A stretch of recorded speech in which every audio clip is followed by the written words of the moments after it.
Hey, how you doing? Welcome back once again to howtocookwithfood.com.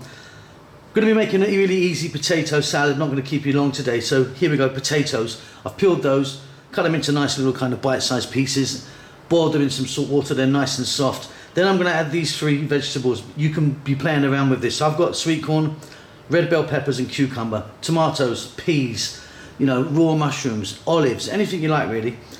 Onion, a bit of onion, red, sliced, salt, pepper. I've got 2 cloves of garlic that I've just sliced up. You can chop it a bit smaller than that if you wanted, that's quite big. And then olive oil, try and use a nice decent quality olive oil, and some lemon juice. That's it, it's really, really easy. We're going to get a mixing bowl, chuck it in, and off we go.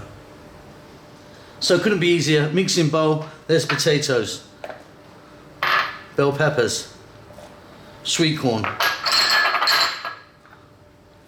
cucumber, onion, salt and pepper,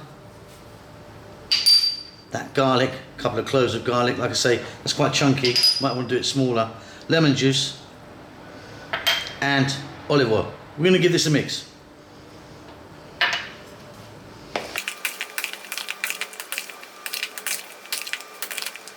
And that's it, could not be easier. If you wanted some chopped parsley, chopped basil, or chopped cilantro, something fresh in there for some mint. But yeah, really, really simple. Hope you enjoyed that. Don't forget to subscribe to our channel. We'll see you soon. Lots of love.